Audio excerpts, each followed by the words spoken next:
오늘은 나를 기념하라 라는 제목으로 함께 말씀을 나눕니다. 예수님께서 우리에게 명령하셨고 또 우리 개신교회가 지키고 있는 중요한 예식이 있습니다. 두 가지가 있는데요. 하나는 세례식이고 또 하나는 성찬식입니다.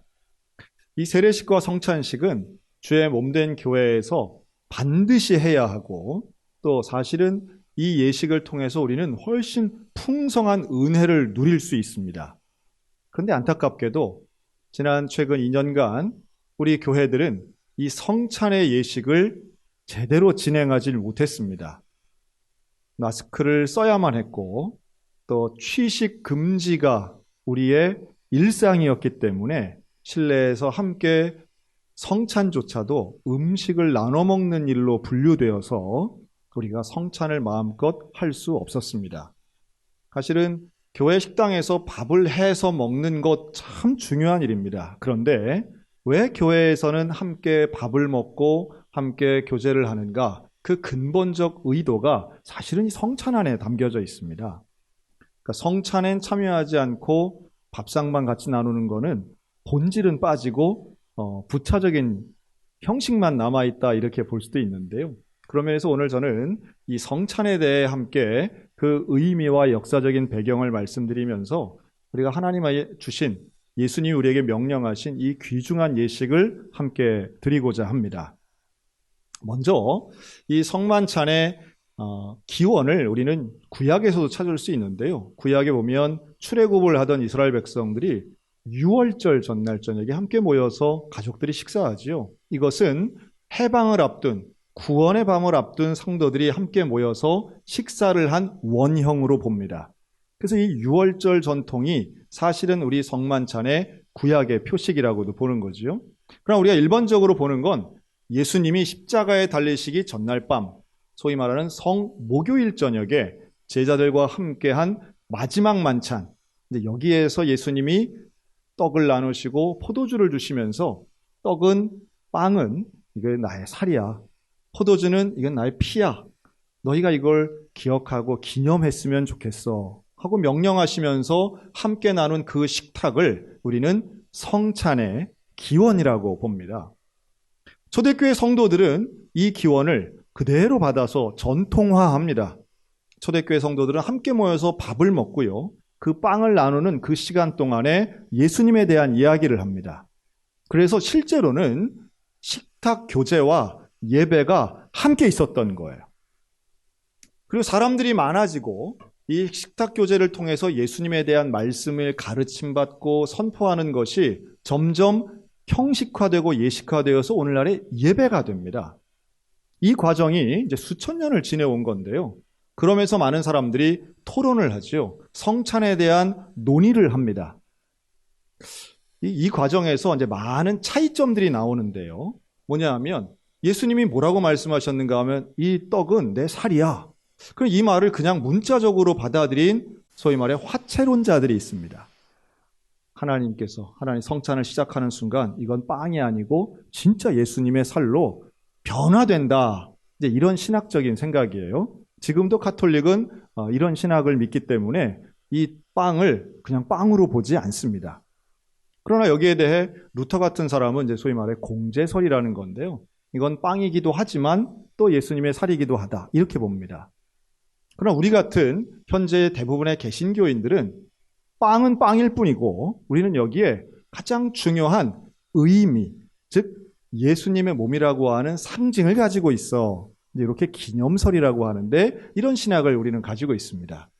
그러다 보니 꼭 무슨 재료나 보리빵으로 해야 된다, 카스테라는 되니 안 되니 이런 논쟁은 우리에겐 별로 중요하지 않습니다.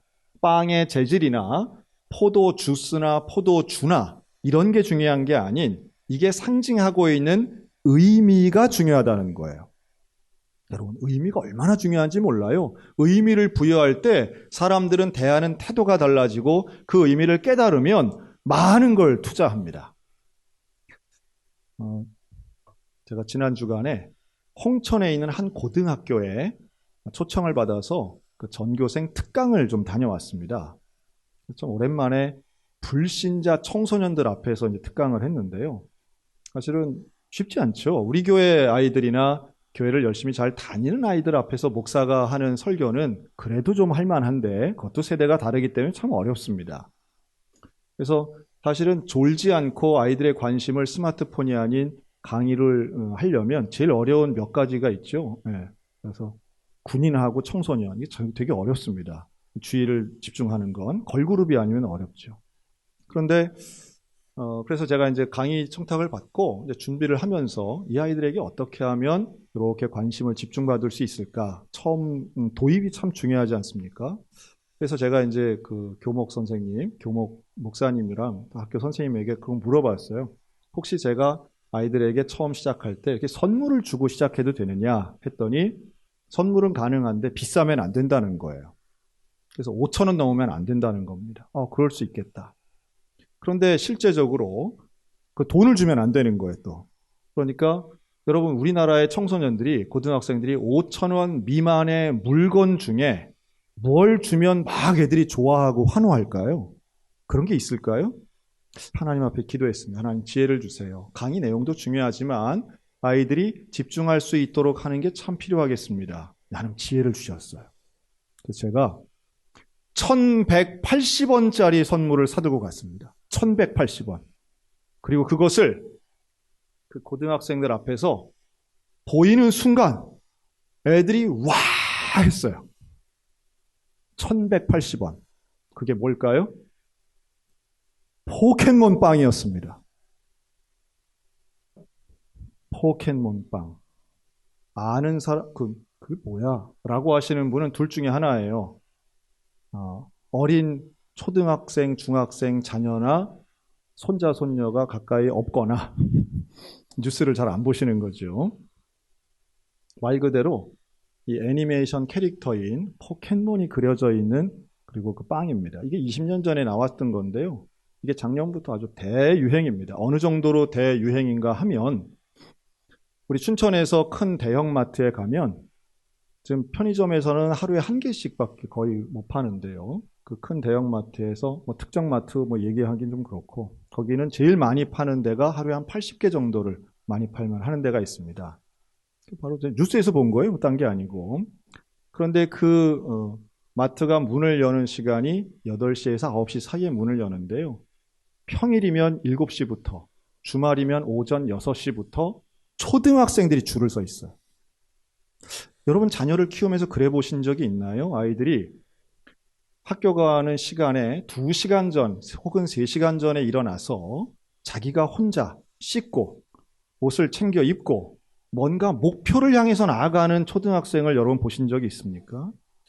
거기에서 7시부터 아이들이 기다리는 거예요. 문이 열리기를. 그리고 얘들은 공정을 얼마나 중요하게 여기는지 절대 새치기는 안 됩니다. 친구를 대신해서 사주는 것도 없습니다. 1인당 2개씩. 1180원.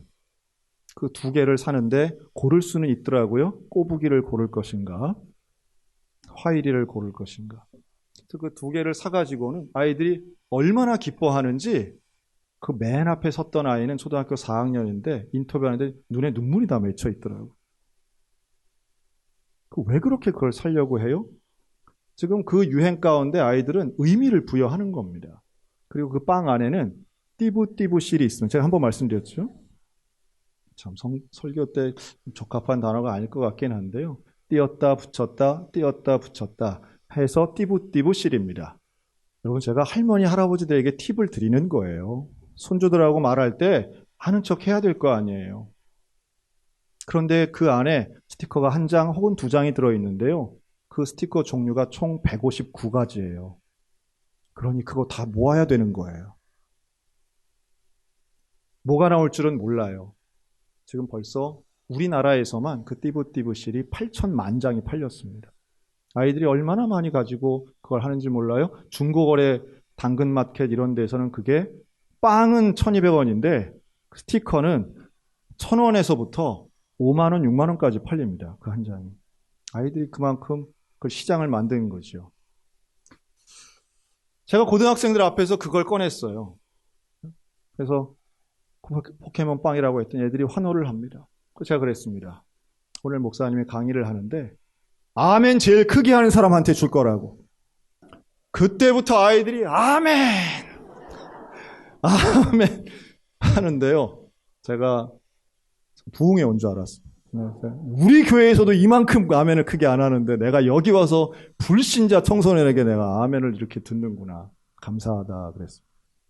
뭐 강연이니까 그랬죠. 설교 같으면 그럴 수 없겠죠. 그런데 특강을 하고요. 질문하는 시간에 애들이 참 질문을 적극적으로 많이 하더라고요. 그런데 다른 질문들 다 많았지만 1번 질문은 그거였습니다. 목사님은 그 빵 어떻게 사셨어요? 하는 게 1번 질문이었어요. 야, 제가 5개 가져갔거든요. 애들이 너무 신비롭게 저를 보더라고요. 아마 여러분들도 눈빛이 그러신 것 같아요. 제 기적은 다 우리 소양교회를 통해서만 일어납니다. 궁금하신 분은 저에게 찾아오시면. 그래서 저는 하나도 못 먹었어요. 제가 다 나눠주고 그랬습니다. 제가 생각한 건 그거죠. 사실 별건 아니지만 거기에 의미를 부여하는 순간 특별한 게 되는 거예요. 우린 다 압니다. 대기업 공장에서 나오는 빵이에요. 경상북도 경산시 인쇄소에서 만든 스티커예요. 거기에도 그렇게 열광을 하는데 여러분 우리가 먹는 이 성찬은 예수님이 약속하신 특별하고 진짜 사랑의 성찬인 줄로 믿습니다. 여러분 이 의미를 우리가 깨달으면 우리가 이 안에서 정말 큰 감동과 위로를 받을 수 있습니다. 성찬은 왜 하는가? 오해를 가지면 이게 마술이나 신비인 것처럼 생각하는 건 착각이죠. 중세 때는요.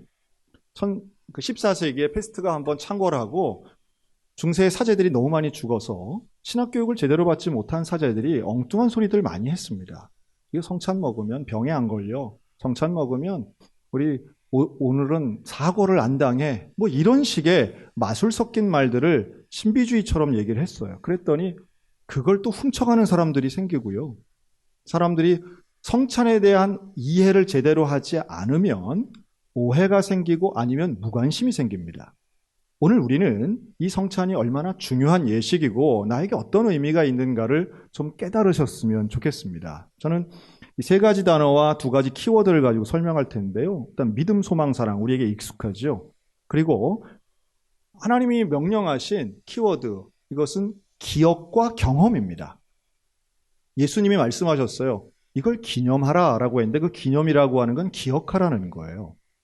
근데 기억을 위해선 경험의 방법을 사용하신 거죠.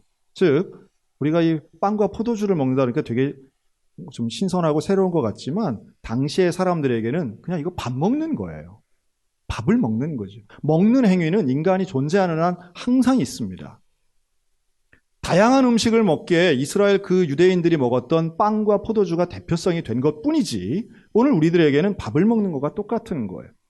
그러니 예수님이 하시는 거죠. 너 밥 먹을 때 내 생각해라. 국 먹을 때 내 생각해라.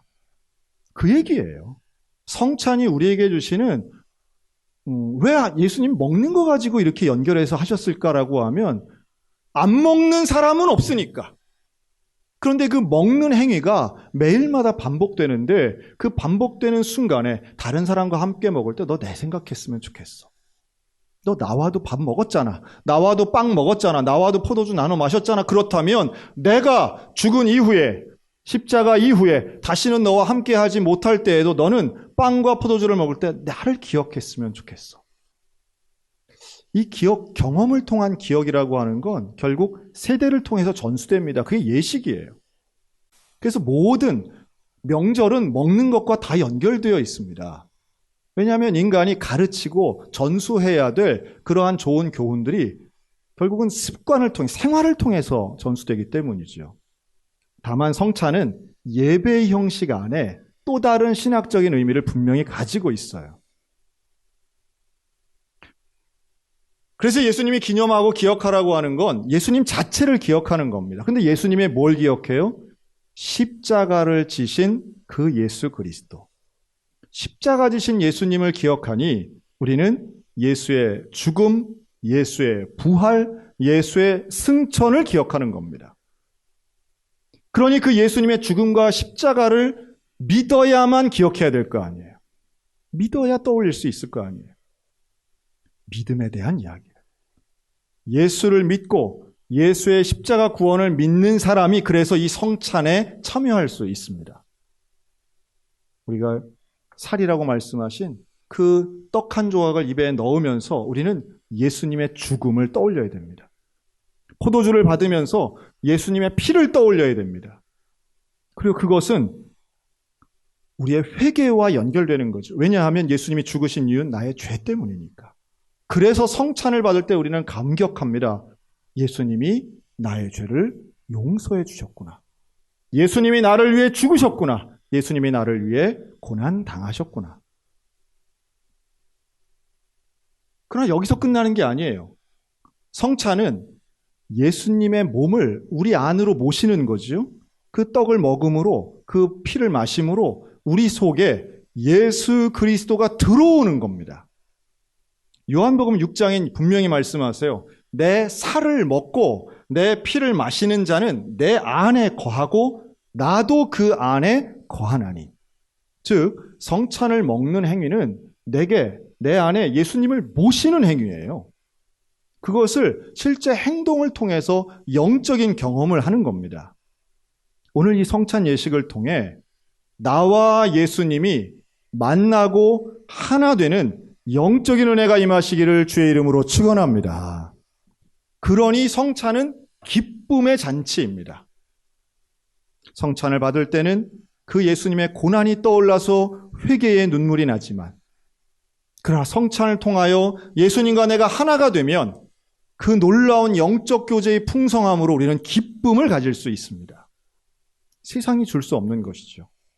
그리고 하나님이 나와 함께 하신다라고 하는 이 사랑의 소망은 우리를 너무도 능력 있게 합니다. 나를 사랑하시는 그 예수님이 나와 함께하는 예수님을 사랑하고 예수님의 사랑을 경험하는 것, 성찬의 은혜입니다. 그런데 이 사랑이 내 개인에게서만 머무는 게 아니에요. 성찬은 교회에서 하는 겁니다. 에클레시아인 예수를 믿는 공동체가 하는 거예요.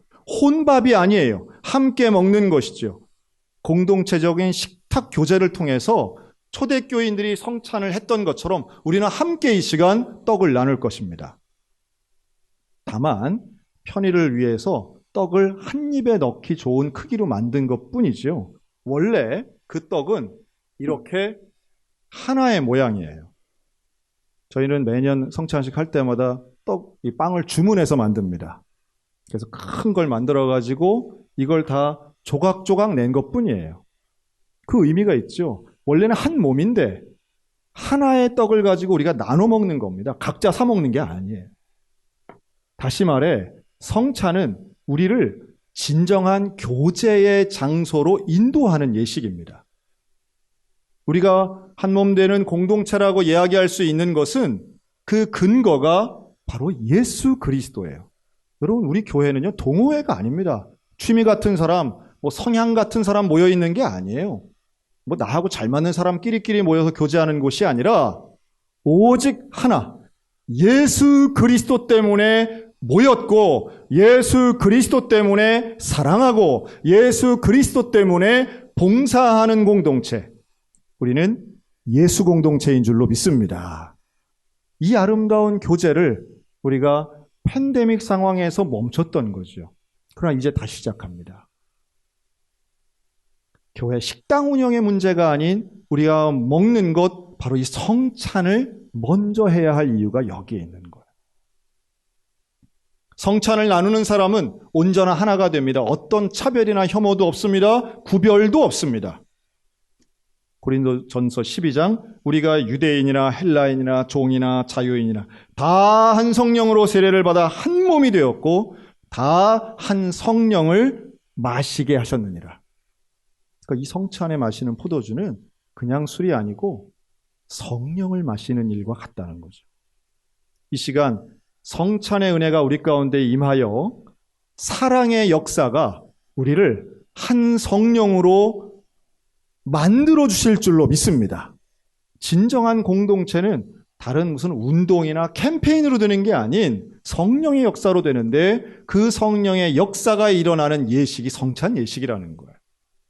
그러니 우리는 이 성찬 예식에 정말 사모하는 마음으로 임해야 합니다. 예수님을 사랑하는 마음으로, 이웃을 사랑하는 마음으로, 한 교우를 가족처럼 사랑하는 마음으로 함께 모여 성찬 예식을 드리는 거죠. 우리가 가족의 또 다른 이름을 식구라고 하잖아요. 근데 식구는 먹는 입이라는 뜻이에요. 함께 밥 먹는 사람을 식구라고 합니다. 근데 우리는 성찬을 나누는 존재들이에요. 함께 성찬을 나누는 우리는 소양교회 공동체면서 소양의 예수님 식구들인 겁니다. 우리가 이렇게 함께 음식을 나누고 성찬을 나눌 때에 우리 모두에게 하나 되는 놀라운 성령의 역사가 임하시기를 주의 이름으로 축원합니다. 그러면 자, 믿음과 사랑이 나왔어요. 그 다음 뭐예요? 소망이지요.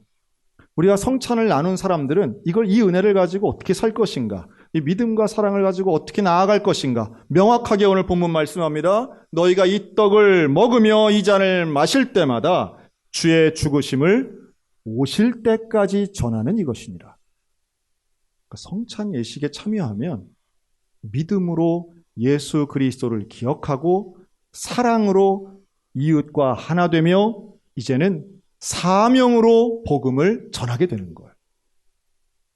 그를 위하여 우리는 성찬 예식을 드립니다. 이것은 마술도 아니고 신비로움도 아닙니다. 예수님이 우리에게 약속하신 성령의 약속입니다. 십자가의 능력과 은혜를 믿는 우리가 예수님을 이 시간 우리 마음 가운데 모셔드리고 우리에게 주시는 그 하나님 성령의 놀라운 역사를 가지고 세상에 나가서 사명을 감당하는 거예요.